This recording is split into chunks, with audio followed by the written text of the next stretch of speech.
Guys, what's going on in Syria? That's what I want to talk about today. And I'll be giving updates about other political situations around the world. So if you're just joining, you're welcome. If you're um, watching on any platform, feel free to like, share, and connect with my account. Let's go, guys. So let's get right into it. For over 4 days now, we've been seeing these clashes between the Druze community and the Bedouin community in Suwayda. Now, in the lead up to these clashes, I'll give you a background to the story and what has been going on. Israel have been attacking Syria, Lebanon, Gaza, Iraq, Yemen, and we saw the attack on Iran recently. And also in the West Bank, in what they call the 7 or 6 front war, which is Israel basically carrying out sorties and flying their jets and they're carrying out these airstrikes in these areas. So basically, the Druze community about last month were complaining that the government in the center, led by Ahmed al Shara, popularly known as Abu Muhammad al Julani, have sent some of his men to target the Druze community. And remember, the Druze are basically Arab, but they have a different kind of religion.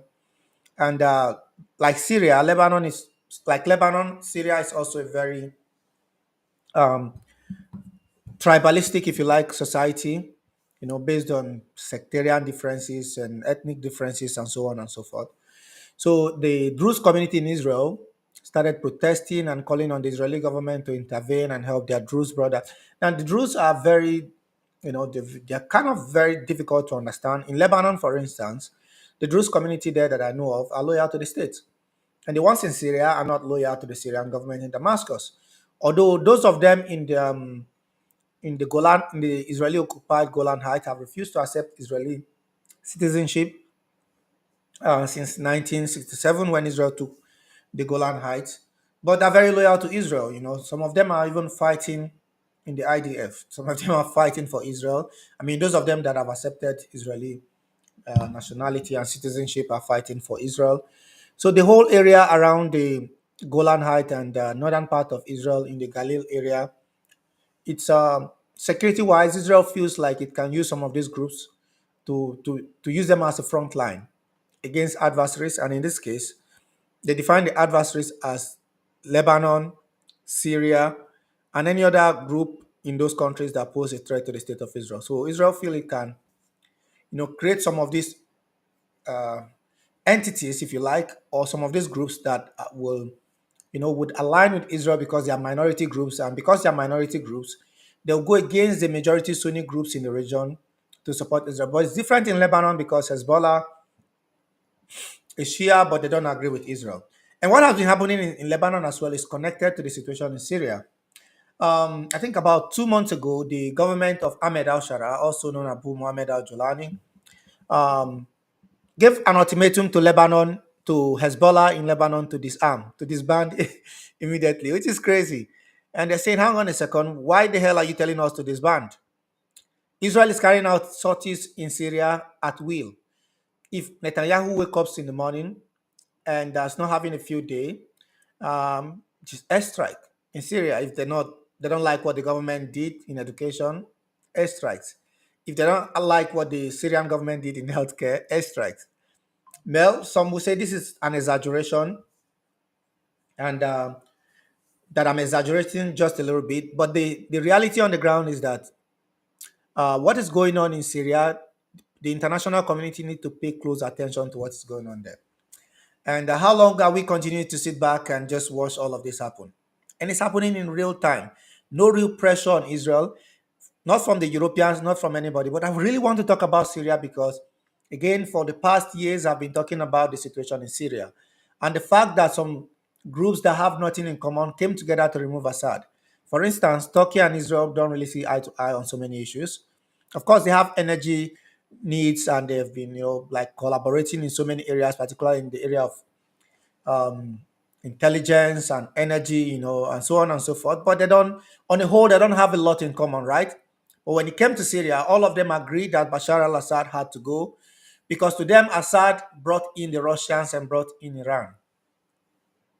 And the moment they made the decision to kick out Assad, it was inevitable that somebody else was coming to replace Assad. And and as we're seeing right now, that's the reality. The reality on the ground is that you kick out Assad, you bring in somebody else to replace Assad, and this is where we found ourselves. And Jolani, by the way, if you look at the doctrine of the just a second, if you look at the background of Abu Muhammad al Jolani, or the guy they call Ahmed al Shara today, which is like a way of rebranding himself. He doesn't want to be called Jolani. He doesn't want to be seen as that guy that led the Al Qaeda affiliate in Syria and also led ISIS and Jabhat al Nusra in Syria, brought in a lot of jihadists from around the world, funded by the Saudis and the Qataris. Operation Team Basikamo collaborating with some of the groups, with Israel coming out to even say clearly, the former Israeli defense minister, um, just a second. So the former Israeli defense minister, Israel Katz, once said that they work with some of these groups in the Golan Heights. So this is not something I'm pulling up from the sky or from thin air. The Israelis themselves have admitted that they have collaborated and worked with some of these groups. So this is not something I'm pulling up from the sky or pulling up from my heart. This is the reality, and it's sad to see. It's sad for us to see how this is unfolding before our very eyes. So, like I said, if you're just joining, you're welcome. Let's keep the conversation rolling. So let's look at some of the key events that have happened. Um, Yesterday, there was, well, for the past 4 days, we have seen agreements reached, agreements reneged on. Israel said they are not going to strike again. America getting involved in it. The Saudis and the Gulf countries coming out and making statements and going back and reneging on those statements. It's been a roller coaster for the past 4 days. And what we are seeing clearly shows us that the the way Israel have acted in the region, you know, it's crazy for anybody to still sit back and hope they can pacify them and make things better, and hoping that things can get better with Israel, because at the end of the day, America is going to start side with Israel. I gave um I gave my opinion on the particular topic that I asked a question about and posted on my account, and I asked people if Turkey goes to war with Israel, is NATO going to invoke Article 5 of the NATO of? Is it going to invoke Article 5 and come to the defense of Turkey? That is my question. If Israel goes to war with Turkey, will NATO invoke Article 5 and come to the defense of Turkey? Very unlikely. Now, the composition of NATO members are mostly European countries and the United States of America and Turkey. So do you guys think for a second that these European countries that have sat back and done nothing and watched and supported and funded these Israeli atrocities in the region, to the extent that Israel launched an attack against Iran and nothing happened? In fact, nobody said anything. They said, well, the Israelis are well within their right to do that. That Israel is just defending itself.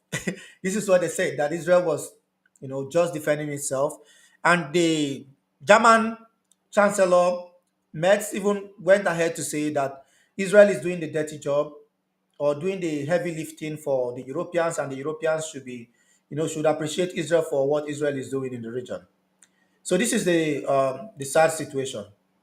Um, so, like I said, if you're just joining, you're welcome. I'm going to be giving you guys the lowdown, the updates on what is going on, and so don't forget to like and share the live stream if you're just joining. Let's keep the conversation going. I need to. Okay. Let's keep the conversation going. So this is from 4 hours ago. Clashes erupt again in Syria's Suwayda between Bedouin and Druze fighters. Syria's Interior Ministry denies reports, and again, this is after we heard that the Syrian government have sent in back their forces and the rebels affiliated to the Syrian government to go into those areas because the Syrian government is claiming that it is going to intervene in the fighting between the Bedouins and the Druze community. And people are saying that the Syrian government have alliance with the Bedouins and the Druze communities have alliance with Israel. And these two groups are fighting each other for power in Suwayda and in Dara and in other places, especially those areas along the borders of Israel in the north of Israel around the Galilee. So the Syrian government, basically at the center, lacks political power because Israel is asking it not to go into the Druze area on Syrian land to impose its dominion, to impose its power on the region. And if Israel, you know, finds out that the Syrian government is trying to do that, they just go in and carry out airstrikes. It's as easy as that. Israel can wake up in the morning and strike anybody they want in the region. Now, this is the situation in the Middle East. Israel has now a free hand to go to any part of any country to carry out airstrikes without any question. So heavy fighting has flared up again between the Druze and the Bedouin tribes in the restive southern Syrian province of Suwayda, as another ceasefire has collapsed a day after Syrian troops pulled out of the area. So we heard that the Syrian troops pulled out of the area, and the resumption of clashes on Friday came as the Syrian Ministry of Interior denied reports that government forces are being redeployed to the Druze majority governorate. And this is the ministry saying, we confirm that no official statement has been issued in that regard. But by the way, they are saying they have not issued any official statement to deploy troops to those areas, but Syrian troops are there. And I don't even have a problem with Syrian troops being sent to that area. This is Syrian territory, for God's sake. And why are we put in the position where Syria has to explain to Israel that it needs to go into those areas to impose its power in that area? But my question have been again and again, how did these guys come about this? How did we end up with Syria being put in this position?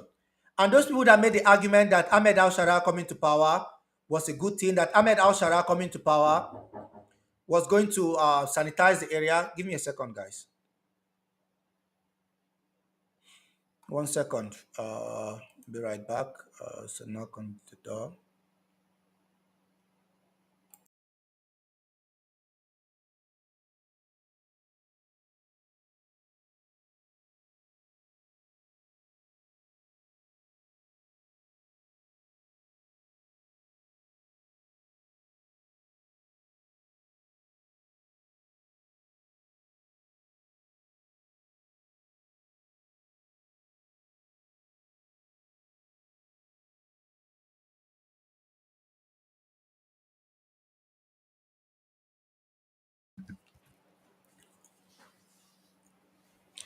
I truly believe that Syria have all the right in the world to go to any part of their territory.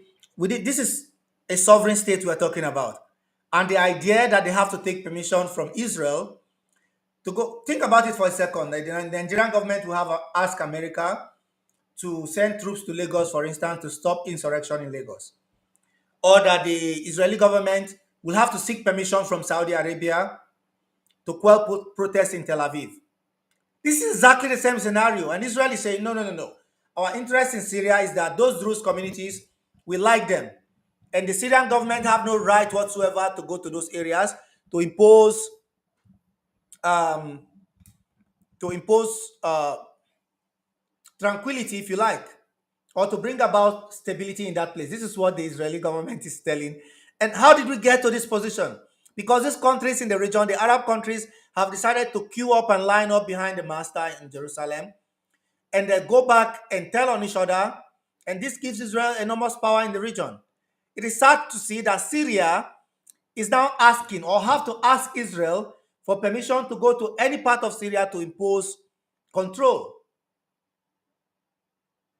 This doesn't make sense.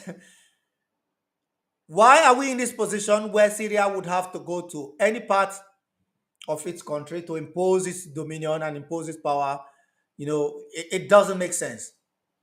And I want, by the way, if you look at the war against Iran, it was Syria they used. They were refueling all their jets in Syria. You guys have seen the size of some of these tanks that were refueling the jets. These large, giant cargo planes in form of tanks that they were using to refuel some of the jets. It's flying at low altitude. It is fat. It is lazy. It cannot fly at high altitude. And the Syrians allowed everything to happen. They had conversation with the Syrians. So Syria is supposed now to normalize and become an ally of Israel. There are even reports starting the idea of Syria joining the Abraham Accord. What happened to all of that? What the hell happened to all of that? At the end of the day, we are now being pegged back to a position where Syria is now being asked to explain itself, where Syria have to seek permission in order to deploy its forces on their own territory, with Israel having the temerity to bomb the defense ministry. Do you think if Syria have the power to hit Israel back, Israel would have gone to the defense ministry? Because they know there's no consequence.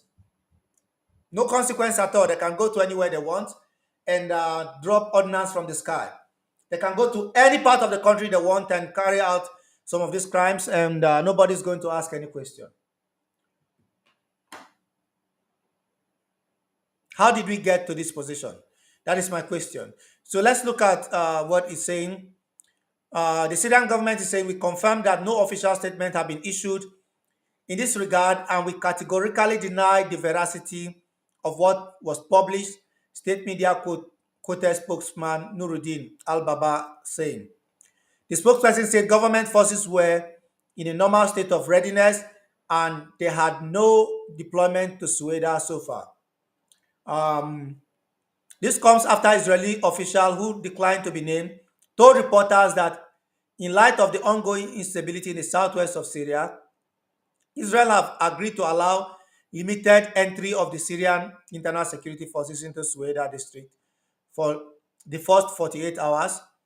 Israel, which on Wednesday carried out heavy air attacks on Suwayda and the Syrian capital, had previously warned Damascus to withdraw from the south. The government condemned the Israeli attacks as a violation of Syrian sovereignty and an attempt to sow division and chaos in the country. Are you guys just finding that out? Did you just find out that Israel is in Syria for no good? Are you just finding out that Israel is not your friend? Are you just finding out that Israel is not there to play with you? Are you just finding out that you cannot seek support from people like that? Are you just finding out that you're doing a deal with the devil, and if you're eating with the devil, you need long spoon? And that also applies to Turkey. For those of them in Turkey that have decided to continue to supply energy to Israel and not target Israel at the point of weakness, wait until you see what Israel can do to you. And the Prime Minister of Israel said this on record. He went to Washington and told them categorically that Turkey is next. That Turkey is trying to put forces on the ground and seek power in Syria, and they will not accept that. And the same thing applied to Egypt. Wait until you see what Israel can do to you. The same thing applied to Jordan. Jordan is basically there. I mean, if Israel is looking for land, Jordan is there. And when the time is right, they will bomb Jordan. It's easy. They sow a seed of discord, push out the king, and they say, oh, well, there's instability in this country. Therefore, we can march in. And at that point, there's no ring of fire around Israel. Nobody is willing to lift up a finger. And it's crazy that some of them are doing deals with Israel and claiming that they don't like Israel. This is why I don't believe anything I hear anymore. You can't come and cry that Israel is bombing Syria, and tomorrow you go and try to join the Abraham Accord. You try to normalize with them, touting the idea of giving recognition to Israel control over Syrian Golan Heights. And then when they bomb the defense ministry, you say, oh, I mean, look, what have the Saudis done? Of course, they've condemned. Watered down condemnation. That's all. What else can you do to Israel? I'm not an ally of anybody that decides to normalize with Israel. I keep saying that. I'm not here for jokes. I'm not here to play. Why did Syria collaborate with Israel to attack Iran? And it's sad to see that Syria is now being asked to seek permission from Israel to impose security in any part of Syria. And why are the Israeli forces in proximity to Damascus, occupying Syrian territory? Why are they carrying out this incessant attacks and airstrikes on Syria, violating the sovereign territory of Syria. Initially, they said it was Iran. Now Iran is gone and the airstrikes continue. So it's not really about Bashar al-Assad, is it? And anytime you discuss with some of these guys that are pro-Jolani, they want to go back to Assad. You know, they act like the ostrich and bury their head in the sand. And they keep telling you, well, it's not Jolani, it's not. Some are even saying that Jolani was not aware that some of the Syrian forces were deployed in Suwayda. Are you guys out of your mind? Like, honestly, this is what they're saying. And when they carried out those attacks in on the coast in Banias, in Tartus, and in some parts of Latakia, they said, well, Jolani did not support it. He was not even around. He does not know about it, and so on and so forth. I saw videos of them dragging Christians and Alawis like dogs and making them back. Do I support that? An assault against minorities in revenge of, you call the years of the atrocities by Assad, and therefore the people that from his ethnic extraction have to pay. Do I support that? Absolutely not. And we have to really be careful about what is happening in Syria. The fact, and I go back again to how all of this started. Israel was okay with Jolani and his boys taking over power. They were bombing the Syrian government and even allowed those forces to march in and take over Damascus. And they did that with the rapidity of nothing we have ever seen before. And Turkey was okay as well to tacitly work with Israel and the United States and the Saudis. All of these guys are strange bedfellows. All of them are strange bedfellows. What on earth are they doing together? Working together. These guys are people that don't see eye to eye.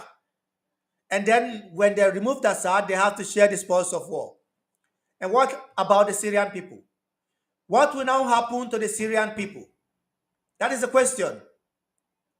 Where do they factor in all of this? Where is their own voice? Why is nobody talking about the Syrian people? Where is their voice in all of this?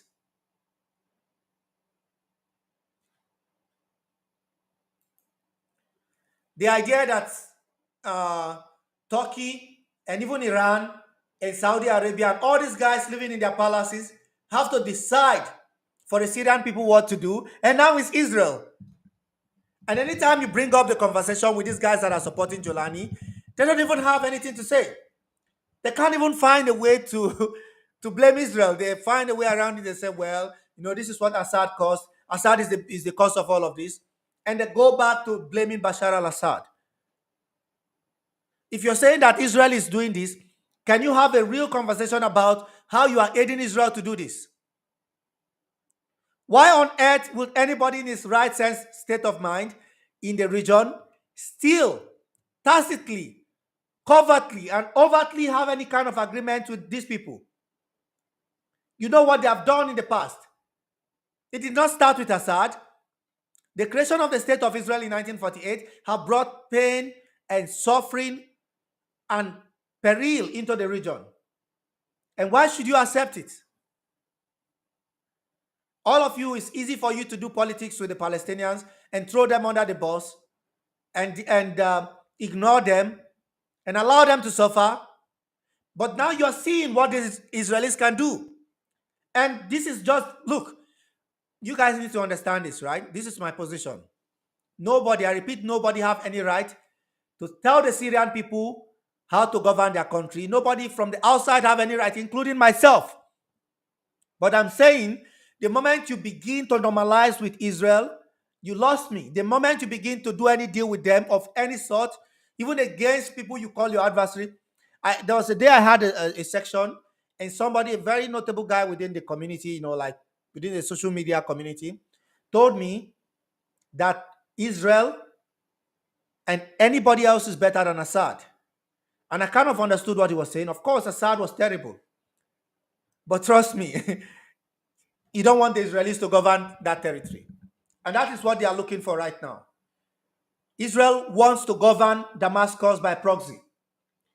So when they are bombing Syria, they're bombing and so on and so forth, and targeting and denuding you and removing all your power, what they are telling you is that you have to do exactly what we want you to do. And the message is very clear. The Israelis are not interested in removing Jolani. No, they are not. They are interested in coercing him and forcing him to do whatever they ask him to do. And this is also a clear message for Turkey. This is what the Israelis are doing. This is the politics of the region, and we have to be very careful. I look at Jordan, the king and his people want to stay safe, and they are helping Israel. You know, Israel is their biggest ally in the region. I don't think Jordan is even closer to like Egypt, like it is close to Israel. Because the leadership, the Hashemite leadership there, want to remain for another 1,000 years. They don't want what happened to them in Syria to happen in Jordan. And you guys know about the history of the Franco-Syrian War in 1920. The same Hashemites are kicked out and they ran to Iraq. There's a famous guy after the fall of Saddam that worked with Saddam called Tariq Hashemi. Tariq Hashemi is from the tribe of the king, or from the Hashemite tribe that went on to that were kicked out of Syria, and these are the group in Iraq. So why would anybody normalize with Israel? If Syria makes the decision to begin to work overtly and covertly with Israel, this is what happens. And the fact that these guys in power in Jerusalem, few that can tell Syria where to deploy their forces, where to move to, how to move, is crazy. And this is also a message for the rest of the region. Those of you that are so bigoted to the point where you feel like, oh, well, if it is Iran, I'd rather work with Israel. If it is the Hezbollah in Lebanon, you have to work with Israel. And people were dancing and celebrating. Israel is bombing. And on the optics, from what Israel is, from the part of Israel, they're saying, hang on, these people actually like us, because this is when it becomes sectarian, each of the group or either of the group is going to choose us. That's what they saw in Syria. That's what they saw in Lebanon. And this is giving them the impetus, is giving them the feeling that they are accepted in the region. And Israel is now intervening again in Syria in defense of the Druze, which they call minorities. If the Druze are living in Syria, it is the responsibility of the Syrian government to go in there to bring stability, to bring security to that region. So Israel is not in the position, or I'll argue that Israel does not have the power to dictate to Syria what to do. But the reason they are doing that right now is that Syria is weak. It's weak, and the removal of Assad and the way and manner that these strange bedfellows came together to remove him is why Syria is weak. What have Israel done? They've exactly what I predicted they would do. They've moved into Syria and seized territory. Again, either to use it as a bargaining chip or to keep it forever. And a day will come, they will do exactly the same thing to Jordan. You guys are effing with the wrong person. The fact that anybody believes that they can do a deal with Israel and sit on the same table with these people, you are mistaken. And I was disappointed when Syria, the Israelis said it clearly that they sought permission from the Syrians to use their airspace to refuel, to fly over and bomb Iran during the first 24 hours of the operation. We saw them. The Syrians knew about this, although people will argue that, well, what can Syria do? But the Israelis are saying that they told you they were going to do it. You are aware beforehand. And you sort of allowed it to happen because you, for whatever sectarian motivation or for revenge, because of course, you believe that Iranians came to your country and destroyed it. And I agree with you, Iran had no right to come to Syria. So the Saudis were also in Syria, by the way. But nobody wants to talk about the Saudis, so inconvenient. The Saudis have caused far more trouble in the region than anybody outside Israel, the Saudis. All the radical extreme groups in the region are funded directly by the Saudis. The Saudis kidnapped the Prime Minister of Lebanon and kept him under house arrest in Riyadh for months until the French stepped in to beg. No other country in the region can do that. A Prime Minister of Lebanon, Said Hariri, was abducted by the Saudis. The Saudis went to Yemen and unalived between 500 and 800,000 people. And if you look at the track record of some of these people, these are the allies of Israel. But for some reason, Iran is the villain.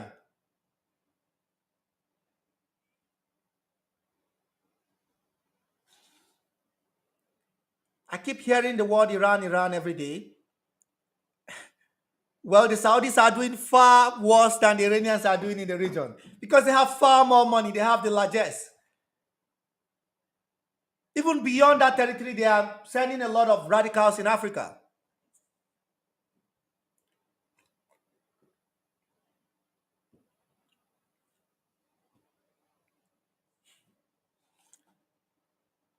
So the Israelis are now saying that they've given permission to the Syrian government to allow limited forces to station there, meaning that they'll keep them in the barrack and for them to stay there for symbolic reasons. And anytime they want, they can bomb them and chase them out. Israel wants to dictate what happens in Syria. They are not just doing that because they hate Jolani. They are doing that because they don't want the talks to take control of Syria or to make Syria, to bring Syria within their sphere of influence. Because Turkey also have its own ambitions. It wants to supply, it wants the control of energy supplies that goes in and out of the Mediterranean. And we know for a fact that energy supplies coming from Azerbaijan, through the province of Nakhchivan, goes through Turkey to the Mediterranean and goes to Israel as well. So it's about Turkey also trying to position itself strategically and economically. And Israel wants to create the David Corridor. I'm sure you guys have heard of the David Corridor. They are trying to create a corridor through the Druze area, through Al-Tanf or Al-Tanaf, which is on the border with Jordan, to cut off the border with Iraq as well and Syria, then connect with the Kurdish areas and find a way to Europe. This is also what they are looking for. So this is a geopolitical game playing out in the region, and Israel using brute force to change the landscape of the Middle East. And while this is happening, the people in the region are more interested in primordial issues. Who's not Sunni, who's a Shia, who's they working with the Iranians. And while they are going back and forth, some of them are going nocturnally and discussing with Israel. No wonder these guys have sold out the Palestinians for years on end. If you are looking from the outside, you can't understand why these countries in the region are not willing to lift a finger to support the Palestinians. If the Saudis and the Emiratis and the Qataris gave Trump and his people in armed contracts and investment over $1.2 trillion in 3 days. 1.2 trillion in 3 days. Well, the Palestinian issue, they don't really care. And now, the same people that have lobbied the Americans to Trump had a handshake with Jolani, who was called a T, a $10 million bounty on his head. This guy was head of the Al-AQ affiliate in Syria, worked with ISI, led Jabhat al-Nusra. And let's not forget that some of these groups, including Ahrar al-Sham, Jabhat al-Islamiyah, and all these groups work with the Israelis in the Golan Heights. And the Israelis said it on record. You can look at what Gadi Eisenkot said, I think around 2018. He said, yes, we worked with some of those groups in the Golan Heights. And there were reports that they built field hospitals and were treating them and sending them to the battlefield against Assad. Of course, they worked with them. These are the people in power today. These are the guys in power today. So why should I be surprised?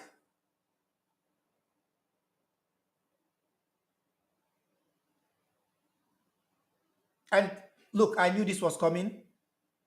And these guys will continue to do this. So it's about time people realize that you can't make friends with this kind of people for whatever reasons. You want to seek power at all costs, and then you accept support from the Israelis. What were you expecting? What do you think they are going to do at the end of the day?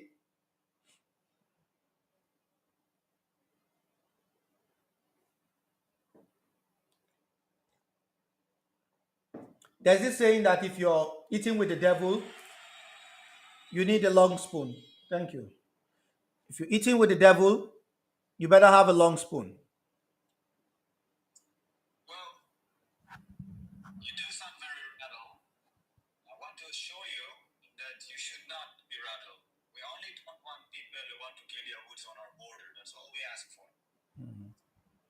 Yeah, so what you're saying is that Israel have the right to go to any country they want and bomb it.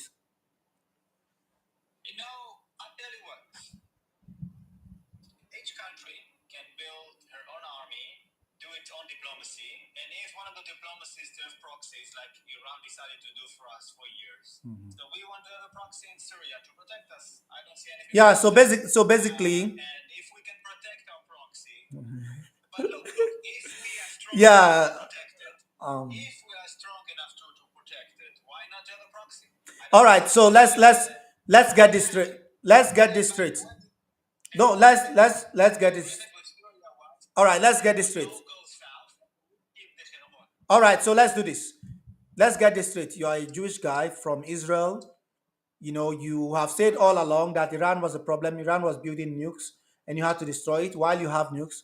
You say that Iran had proxies and you had to destroy them. And you did this in collaboration with the countries in the region, some of them for sectarian purposes, supported you to destroy those proxies you claim Iran was having, only for you to turn around and build proxies. This doesn't make sense. It is hypocrisy of the highest order. I want to see what the Saudis will say in this regard. That Israel went to Syria, destroyed Syria with the Saudis and the Qataris and the Turks to rid the Iranian proxies from the region, only to be replaced by Israeli proxies.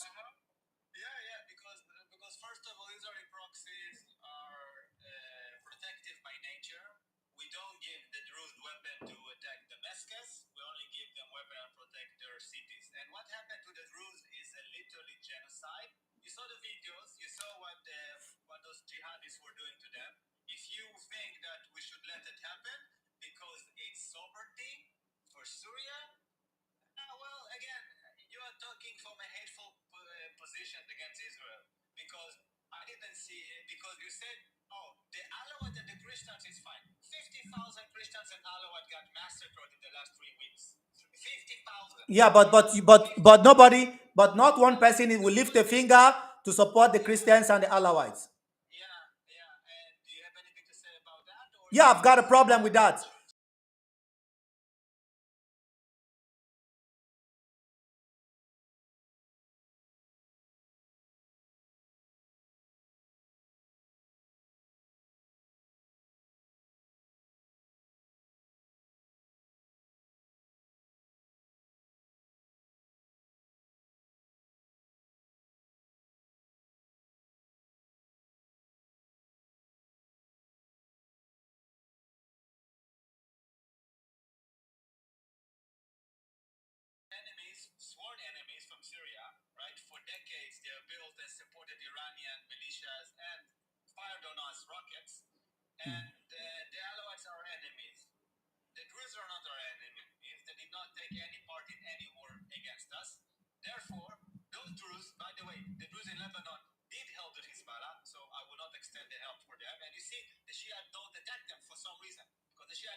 Mm.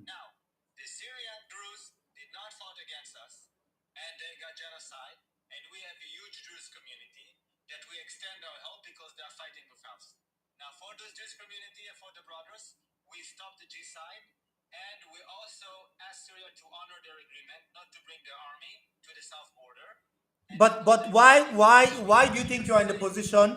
The question is, why do you think you are in a position to dictate to Syria where and when to deploy its forces?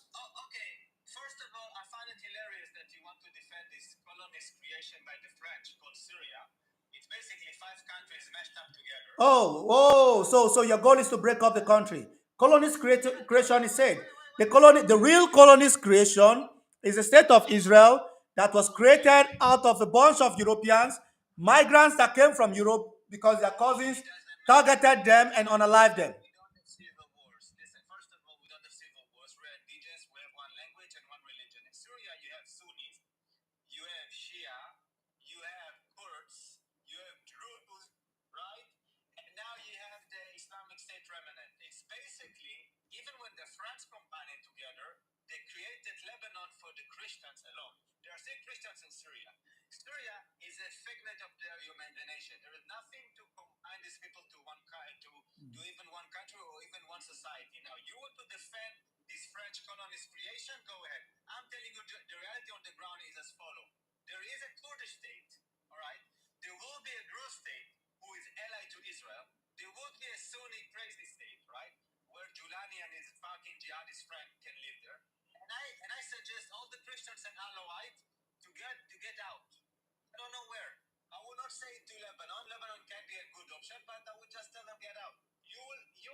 Yeah, but it's funny you're saying this, and I hope all of them are hearing what you're saying because these are the same people that kind of agreed with you and supported you because you wanted to unalive the Shia and push out Iran, and now you turned your guns against them. It's crazy how things work, huh? Funny how things change overnight.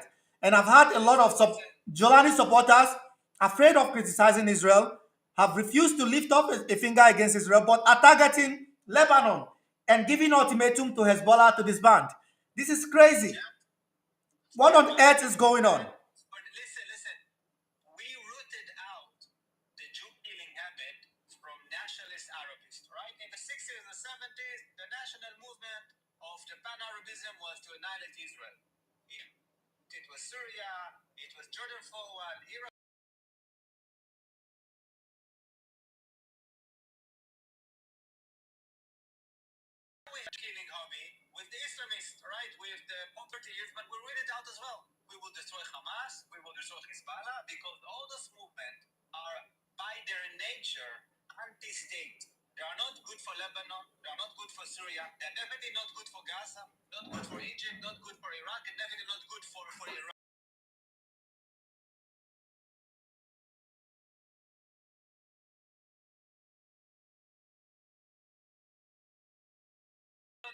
Yeah, it's interesting to hear that from you, Yahud, and the Muslims and everybody in the region what to do. Is that okay for you to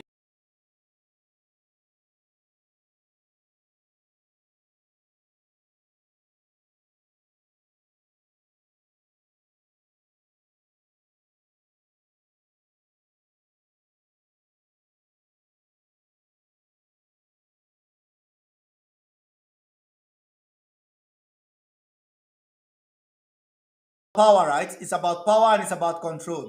It's not really about morality like you've been claiming and singing to the Europeans all along. The Europeans that have been backing you have to hear this. The Europeans have been claiming that Iran does not have right to proxies. The Europeans have been claiming that Israel have a right to defend itself. And you are telling me that you have to do exactly the same thing that Iran did that you did not like. You teamed up with the Saudis to create problems in the region.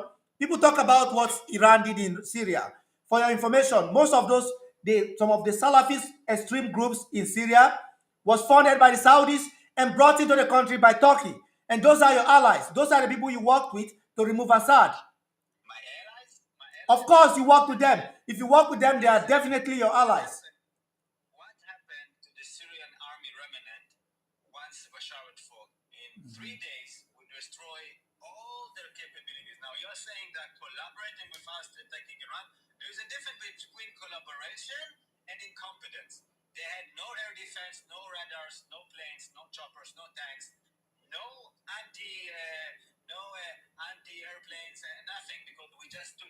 Yeah.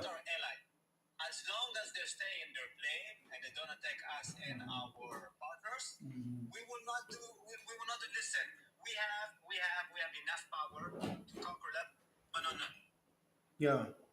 So here's my question. Here's my question for you, Amir.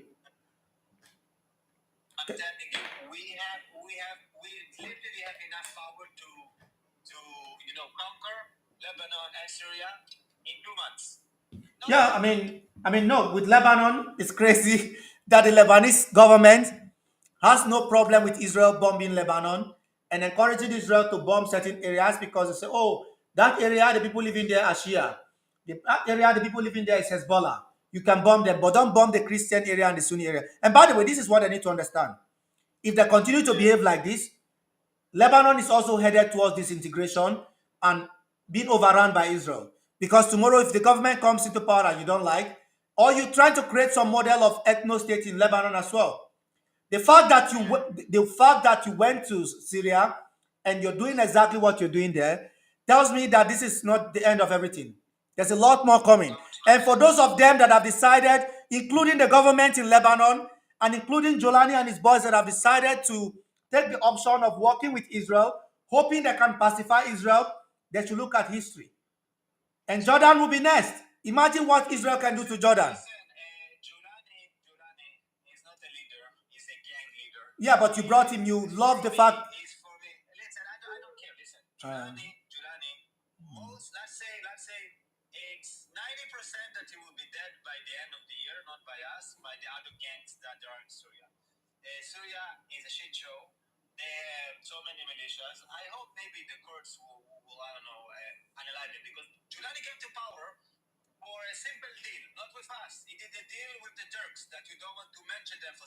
No, I'm more than willing to mention the talks. I know about the talks, but Amir, can you just one question? How did those guys? Hold on. Israel have been carrying out these airstrikes in Syria for a long time. How did these guys end up in Damascus? They brought in and rode their tanks all the way from Idlib, some of them from the center of the country, and marched straight to Damascus and took over power. Not one Israeli airstrikes against them. Against these groups that you're bombing today. How did they make it to Damascus? No. You bombed. Hold on. I'm talking about when Bashar was in power. You facilitated the ousting of Bashar by bombing Bashar and allowing his forces to march to Damascus. You and the Turks, you collaborated with the Turks to remove Assad. That's what I'm saying.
Yeah, he's a gang leader, but you're not willing to remove him. He's a gang leader, but you're willing to keep him, but keep him weak. You want to keep him, but keep him weak and slow, and seize all the land from him and leave him with only Damascus. Whoa. How much land have you taken from Syria? How much land have you taken from Syria since you started bombing Syria?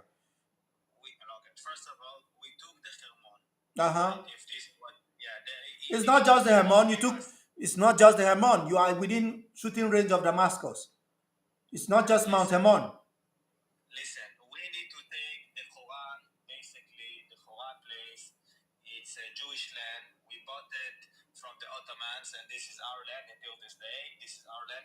So basically, you are taking advantage of a weak state, and these guys that are in power in Damascus made the argument that they are looking for freedom, and people are celebrating and dancing.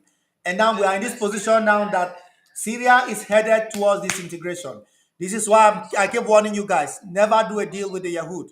Never do a deal with the Yahud.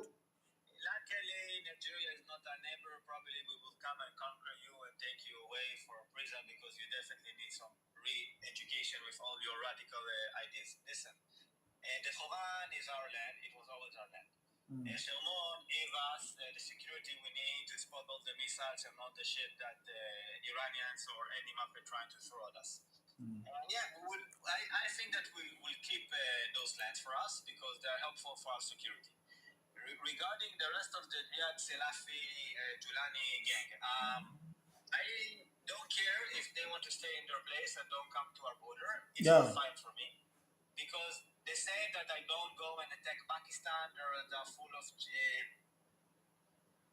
idiot jihadis. We don't attack Iran now. We don't attack a lot of places with crazy jihadis. We don't care about them. As long as they stay in their place, they can stay in their place. But when they start attacking us or allies, that's it. Game over. We will come. Yeah, but you're not. This is the point. You're not making any sense. You said all of this, and no, you're not. You're not. You sound so slow. All these excuses you gave was to remove Assad. Now Assad is gone. Now you found a new enemy, and I warned you guys. Assad is gone. The Iranians are gone, but you're still finding new enemies. Maybe your new enemy now will be the Sunnis. Sam, listen. Removing Assad from power as a military operation was a joke. It basically fell within a week. All right. We had on the border 100 times the power Giuliani used to conquer Syria. We could remove Assad any given time in the last 15 years if we wanted. We can do it in a matter of 3 days. We could remove Assad in 3 days, right? We didn't do it because we don't care.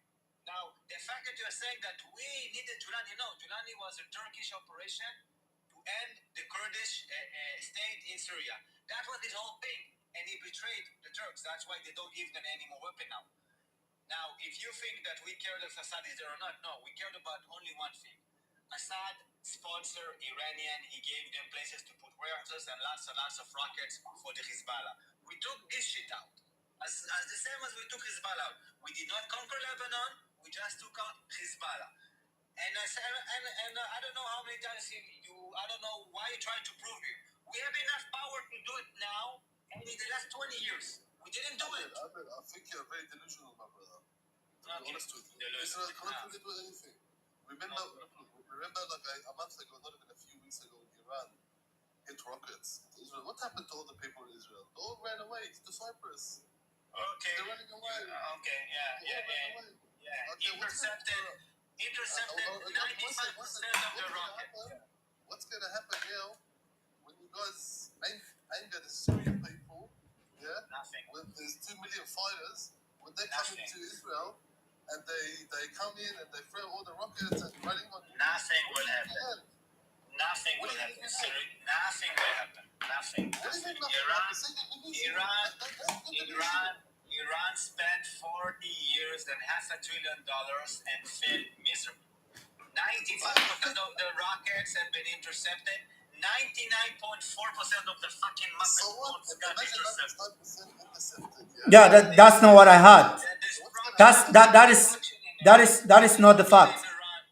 The destruction in Iran was too much, and for a fact, Iran is not attacking us now. Iran did not. Neither is Israel. Is Israel attacking Iran? The moment you fire one, you know what happens. Listen. Iran. What are you going to do? The shelters is not going to save you anymore. The shelters are not going to save you anymore. Airplanes are not going to save you anymore. Cyprus is going to kick you out very soon. You know, it's going back to like 5,000 years ago when everybody delusional. Another delusional Muslim. Listen, Muslim. Okay, it's going to repeat itself. Listen. The fact that in order for us to lose, you need America to do this, Cyprus to do this, Iraq to do it. We are so weak. You are so weak. Who else is You always ask for favors and you never pay back. Nobody A simple asks for question. favors. They will do it themselves. The projection is real. The projection is real. The projection is real. He keeps talking about the U.S. Nobody's asking the U.S. for shit. You are asking the U.S. You're the one asking. You're the one that's begging for the US. Oh, please, stop doing this. No. Don't do what you do But anymore. always, for your plan to work, US need to stop us. You have to understand. No, the U.S. don't have to stop you. The U.S. The U.S. don't need to stop you. The U.S. is giving you arms. What? Let me give you one question that to show you how weak the Palestinian cause is. For example, Please don't say that. You think you're a superpower the whole time. No, listen. Listen. In Gaza,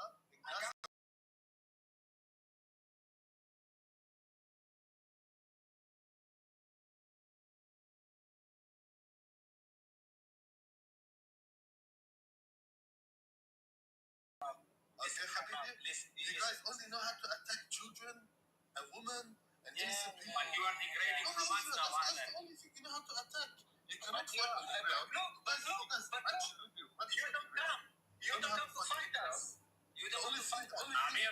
to this fight level. from the air. Okay. Just drop. Listen, Let's drop a bomb right here. Look, let me show you something, Sam. Let me show you something. We cannot fight this. Let me show you something, Sam. Go ahead. A simple logical question. I never heard a single poor Palestinian saying the following sentence. Hey, Lebanese, Syrian people that want to help us in the Mukawama. You ask me why no one is helping the Palestinians. Look, Lebanon got dragged into this war, right? Lebanon got dragged into this war. Not a single Palestinian ever said the following sentence. Dear Lebanese, for your help, for your help in the struggle of Gaza, the Palestinian will now raise money. Bro, always put this in your head. You never said it. Yeah? The Palestinian people are the ones that are gonna Palestine from the dirt. Because you are traitors. No, Palestinians are the ones that are gonna free Palestine. Understand this? You can't even. Even the Lebanese help you. You never offer them a help. You never say Lebanese. What Thank you are for you gonna offer them for what? Doesn't matter. Listen. Offer them money. Syrian, To fix Jordanian, Beirut. Palestinian, we all one. Listen to me. No. You are not one, Ahmed. Palestinian, we all one. If you are This one, is what you don't like. You want to separate us. This is what you don't like. Offer money. We are all one. Fix Lebanon.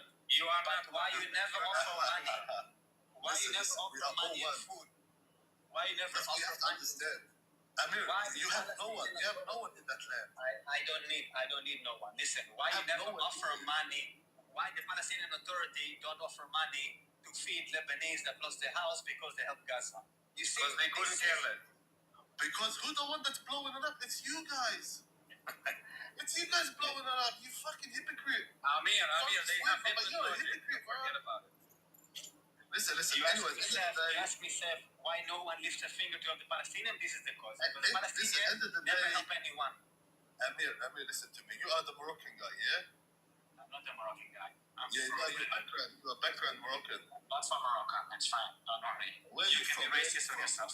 Where is your background from? Where are you from? I'm from Planet Vegeta. Where are you from? Planet See, you Vegeta. have no place. Anyways, we all understand. I'm from Jupiter. You know Jupiter? Ahlan, but what's the point? Are you gonna come and take him out of Israel? Why are you asking? No, because there's no such thing as Israel. You have to Okay, understand. but so what? You What guys are are you the gonna do fake about it? Jewish people. What you gonna do? You want to insult us? What are you gonna say with this? Sam, listen to me. Sam, I'm Palestinian. Yeah, I lived in Palestine. Yeah, so come over and These fight us. people are fake Jewish people. They go there, they change their name. You don't and need they're to like, persuade we are Sam. the chosen He's people. with We are the chosen people. Please. We heard it before. Come say something new. Bro, where are you from? You're Tell me, old. where is your grandmother from? Old news. Listen, No, Ahlan, old if you news. try to Where is your intimidate grandmother us, from? it's old. My man, pick another tactic. No. Or I suggest come over to أهلا شوي حبيبي استنى شوي. Come over to Palestine. Where you from? Oh, Ariel, ما نسمع. Where's your grandmother? For you, I'm from Russia. From you, I'm from Russia. So work with this. Work with this. You guys are trying to say the same shit all the time. I only come to listen. You don't go. ما نسمع. I just come to listen.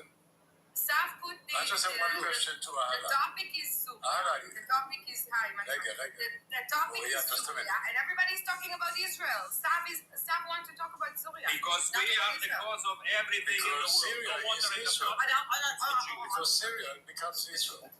But I'm very question to Ahlan. What is Israel? What is Israel? Mr. Ariel. Israel. Mr. Ariel, it's funny. Why are you talking about Israel? If Saf Mr. Ariel, actually wants to talk about you said Sam is racist. That he said 5 racist things, and now you're on this panel. What brings you to an anti-Semite or racist man's panel, Ariel? Please tell us. oh my God. Well, I said it Saf is before. actually a I'm nice coming guy. to you. No I'm one coming to knows you, him really, as the one that says all actually Yahud is. needs to be analyzed. Ariel, if we I say stand by my word. Ariel, No. if we say the I Holocaust is made want. up, I'm not speaking about the Holocaust. I'm not speaking but about now I the want to Holocaust. ask I just want to if understand. I say the No, I Holocaust want to understand how are you Palestinian. That's what I want to Listen,